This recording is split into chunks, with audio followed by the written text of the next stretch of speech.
अमित से बात कर राजन बाहर आया। अभी सड़क पार कर ही रहा था कि अचानक उसे कुछ याद आया। उसका पता करने के लिए वह वापस अमित के बंगले की ओर मुड़ा। अमित उसके रिश्ते के भाई ताऊ जी का पुत्र था। हम उम्र होने के कारण राजन उसे सलाह मशविरा कर लिया करता था। साइकिल बाहर खड़ी कर अमित को बुलाने के लिए उसने जो ही घंटी की ओर हाथ बढ़ाया, भाई जी की तीखी आवाज़ सुन चौंक पड़ा। भाई जी अमित से कटु अंदाज में कुछ पूछ रहे थे। उन्होंने अत्यंत घृणापूर्वक राजन का नाम लिया। आजकल ये राजन क्यों आता जाता है बार बार? ऐसे ही उसे बैंक से लोन लेना था। तुमसे तो नहीं मांगे कुछ रुपए पैसे? नहीं, अभी तो नहीं। दे मत देना। भाई जी ने उसे बात भी पूरी नहीं करने दी और तेज आवाज में अपना निर्णयात्मक आदेश सुना दिया। वापस मिलने में मुश्किल हो जाएगी। राजन ने सुना तो स्तब्ध रह गया। उसे काटो तो खून नहीं। अमित ने अपने पिता की बात का क्या जवाब दिया? राजन ने वह तो नहीं सुना, मगर अपने रिश्तेदार के मुख से अपने प्रति कट शब्दों को सुन उसका मस्तिष्क सन्न सा रह गया। तो यह सम्मान है उसका अपने गरीबी रिश्तेदारों की नज़रों में। यही मूल्यांकन है उसकी हैसियत का, उसकी परिस्थिति और सच पूछो तो उसकी नीयत का। उसके लिए वहां एक पल ठहरना भी दुश्वार हो गया। वो तुरंत पलटा और तीर की तरह बाहर निकल गया। साइकिल चलाते हुए उसके नथनों से गर्मा गर्म लपटें निकल रही थीं। सारा शरीर अपमान की ज्वाला से तप रहा था। उसका मन जल रहा था, मस्तिष्क जल रहा था, रोम रोम सुलग रहा था। उसे यूं अनुभव हो रहा था मानो उसका सारा रक्त अपमान की अग्नि से तप्त हो सिराओं में खौल रहा है। यह सच है कि उसकी आर्थिक अवस्था इन दिनों अचानक बिगड़ गई है, मगर नीयत, क्या नीयत भी दुर्दिन के थपेड़ों से ऐसी बेगैरत हो गई है कि रिश्तेदारी से पैसा उधार लेगा तो वापस ही नहीं करेगा? उसे अपने आप से ग्लानि होने लगी। आखिर भाई जी के मन में ऐसी कुशंका उठी क्यों? वह सामान्य वर्ग का है इसलिए? वह उनके समकक्ष हैसियत का नहीं है इसलिए? क्या गरीब रिश्तेदार अपने अमीर रिश्तेदारों के पास महज इसलिए आते हैं उनसे पैसा मांगने, उनका मुंह जोहने, उनसे मीठी मीठी बातें कर उनकी जेब काटने? आज यदि कोई पराया अमीर व्यक्ति बार बार आता अमित के पास, उससे सलाह मशविरा करता, क्या तब भी यही शंका पालते भाई जी? उसे भी टेढ़ी नजरों से देखते? तब तो उसे प्रेम से बैठाकर चाय नाश्ता भोजन सब करवाते। घर पहुंचने तक राजन बुरी तरह हांफने लगा। साइकिल आंगन में खड़ी की और कमरे में आधम से कुर्सी में धंस गया। उसे यूं लस्त पस्त हालत में देख लता घबरा गई। पंखा तेज कर वह पल्लू से उसका पसीना पोंछने लगी। क्या हो गया? तबीयत तो ठीक है ना? हाँ, फिर ऐसे लस्त पस्त क्यों हो? क्या बात है? जवाब देने के बदले वह आंखें मींच लंबी लंबी सांसें लेने लगा। लता ने उसे नैपकिन देते हुए कहा, आप पसीना सुखाइए, तब तक मैं सिकंजी बनाकर लाती हूँ। राजन आंखें मूंदे पड़ा रहा। 3-4 मिनट में लता सिकंजी बनाकर ले आई। कुर्सी के हत्थे पर बैठ उसने ग्लास राजन के होठों से लगा दिया। पहले आप पी लीजिए, फिर आराम से बतलाइएगा। उसके हाथों से ग्लास ले राजन घूट घूट पीने लगा। लता उसके बालों में उंगलियां फिराने लगी। राजन के सिकंजी पी लेने के बाद उसने उसका मुंह अपनी ओर किया। हाँ, अब बताइए क्या हुआ? आप तो अम्मी जी के घर गए थे ना? हाँ। हुआ नहीं बैंक का काम? वो बात नहीं है। फिर? लता राजन का गला भर आया। उसने भरे गले से सब कह सुनाया। सुनकर लता को भी भारी धक्का लगा। कुछ क्षणों के मौन के बाद उसने पति के हृदय पर मलहम लगाना चाहा। खैर छोड़ो, मत ध्यान दो उनकी बातों पर। अरे, कैसे ध्यान ना दूं? एक तरह से ये बेइज्जती नहीं है मेरी? मैंने भी तो कभी इशारे में भी रुपए नहीं मांगे थे अमित से। फिर भाई जी ने ऐसा क्यों सोच लिया? शायद अंकल जी के कारण। अंकल जी? राजन के सगे ताऊ जी, उसके पिताजी के सगे बड़े भाई साहब। लगभग महीना भर पूर्व राजन उनके शहर गया था। रिश्तेदारों में यह बात फैल गई थी कि राजन जिस कपड़ा मिल में नौकरी करता था वह बंद हो गई है। पुनः प्रारंभ होने के कोई आसार नहीं। नई नौकरी के लिए 3-4 जगह हाथ पांव मार अब वह अपने शहर लौट स्वयं का कोई छोटा मोटा व्यवसाय आरंभ करना चाहता है। इन दिनों पूंजी का जुगाड़ करने की फिराक में है। उसे यूं बिना चिट्ठी पत्री के यकायक आया देख ताई जी फौरन ताड़ गईं। राजन जब तक रिक्शा से सामान उतारता उन्होंने ताऊ जी को इशारा कर दिया। दोनों की आंखों आंखों में मंत्रणा हो गई। दोनों अखबार फैला उसमें खो गए। तब तक राजन बरामदे में आ गया था। उसने कुछ सकुचाते हुए बैठक का पर्दा हटाया। दोनों ने चौंक कर इस तरह देखा जैसे राजन को अभी पहली बार देख रहे हों। राजन ने आदरपूर्वक दोनों के चरण स्पर्श किए। कृत्रिम मुस्कान बिखेर दोनों उसे आशीष दे औपचारिक बातें पूछने लगे। राजन विनम्रता पूर्वक उनके जवाब देता गया। इस दरमियान नौकर चाय बिस्किट रख गया था। चाय के बाद ताई जी ने सस्नेह उसकी पीठ थपथपाई। सफर में थक गए होगे, ऊपर नहा धो लो, तब तक मैं रसोई की तैयारी करती हूँ। नौकर के संग राजन ऊपर आया। कमरे के एकांत में वह ताई ताऊ जी के व्यवहार का विश्लेषण करने लगा। यद्यपि दोनों बोले प्यार मोहब्बत से थे, मगर उनके व्यवहार में झीना सा शुष्क आवरण था। अपने हाव भाव में उन्होंने स्पष्ट चेता दिया था कि बातों की घानी चाहे जितनी चला लो, इन तिलों से तेल निकलने वाला नहीं। वह मन ही मन पछताने लगा। व्यर्थ आया इतनी दूर। यहाँ आने के पूर्व उसके पिताजी ने बारंबार समझाया था, देखो बेटे, किराए भाड़े के 400-500 रुपये बिगाड़ने का कोई मतलब नहीं। मेरे भैया तुम्हारे वास्ते कुछ करने वाले नहीं। उन्होंने कभी अपने माँ बाप को नहीं पूछा, मगर राजन जिद पर अड़ा रहा। एक बार कोशिश करने में हर्ज ही क्या है। माँ ने भी समर्थन किया। बड़े प्रेम से उन्होंने ताई ताऊ जी के लिए अचार बड़ी पापड़ बनाए, कुछ अन्य चीजें भी बनाई। माँ के हाथ की बनी ये सारी चीजें ताई जी को बेहद पसंद आती थीं, मगर समस्त प्रलोभन निष्फल गए। उसका दिल डूबने लगा। इस तंगी की हालत में इस यात्रा पर हुए खर्च ने उसे परेशान कर दिया। तैयार होकर यह नीचे आया। ताऊ जी टीवी देखने में व्यस्त थे।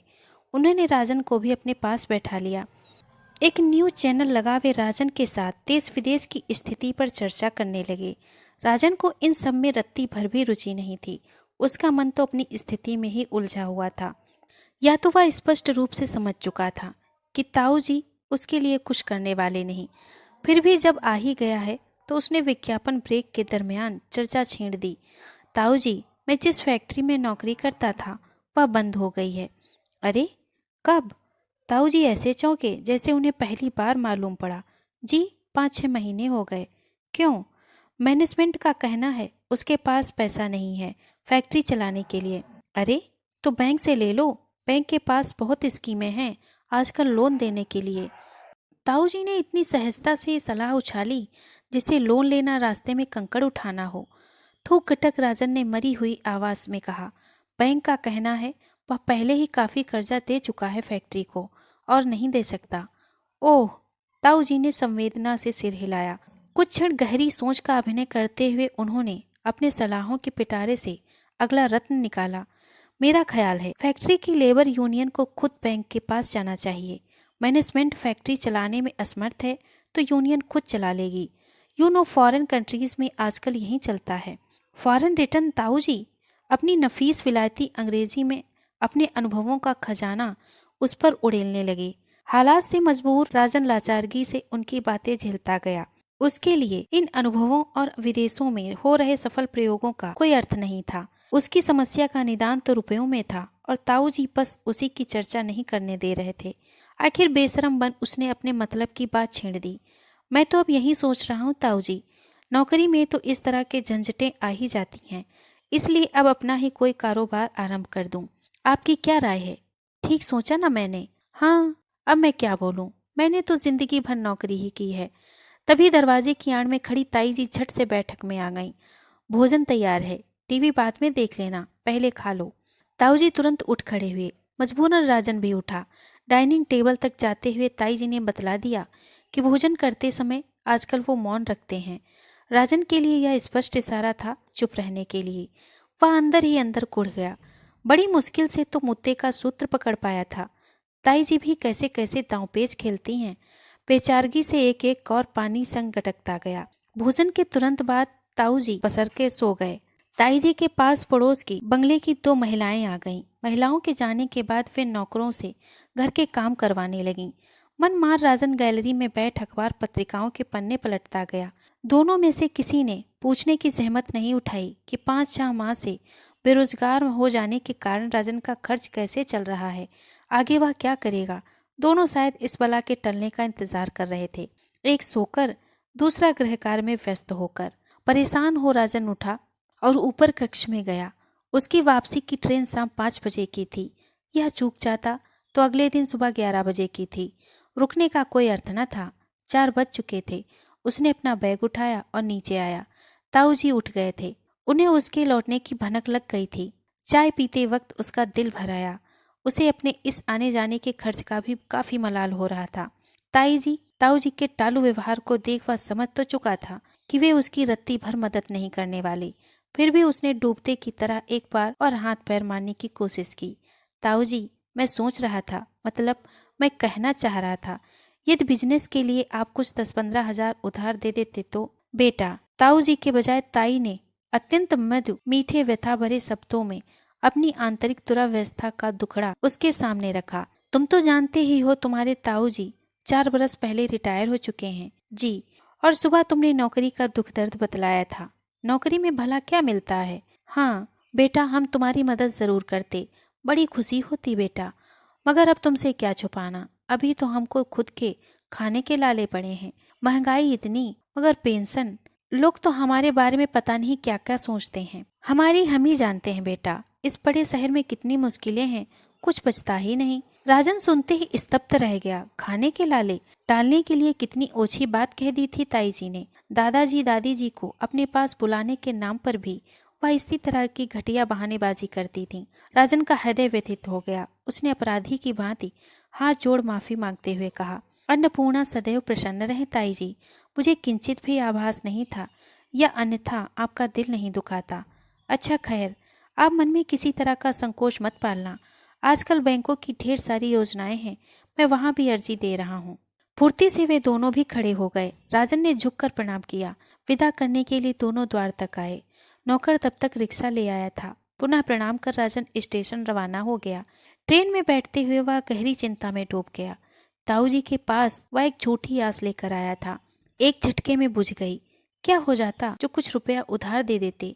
ब्याज देने का भी मैंने इशारा कर दिया था। इतना पैसा होने के बावजूद दोनों का दिल कितना छोटा है। न चाहते हुए भी उसकी आंखों में से 2 आंसू लुढ़क पड़े। घर आने के बाद राजन की चिंता और बढ़ गई। पास के रुपए धीरे धीरे खर्च होते जा रहे थे। उसे चारों ओर अंधेरा ही अंधेरा दिख रहा था। न कहीं नौकरी का आश्वासन मिल रहा था, न ही पूंजी का इंतजाम हो पा रहा था। उसकी रातों की नींद, दिन का चैन हराम हो गया। माँ, पिताजी, पत्नी, बच्चे, कैसे पालेगा उन्हें? आज की हल्की सी किरण भी नजर नहीं आ रही थी। 2 हफ्ते बीत गए। तभी कुरियर से ताऊ जी का पत्र आया। हैरानी से उसने खोला। ताऊ जी के शहर में सैकड़ों छोटी बड़ी फैक्ट्रियां थीं। उसमें मोल्डेड प्लास्टिक की अनेकों छोटी छोटी आइटमें लगती थीं। वे आइटमें वे स्वयं बनाकर जॉब वर्क से दूसरों से बनवाती थीं। ताऊ जी की योजना थी कि प्लास्टिक मॉडलिंग का यह लघु उद्योग डाल दिया जाए। राजन विभिन्न फैक्ट्रियों में नियमित संपर्क पर ऑर्डर लाएगा और माल तैयार कर सप्लाई करेगा। इसके अलावा इसी कारखाने में वे प्लास्टिक के जूते, चप्पल भी मशीनें डालने चाहते थे।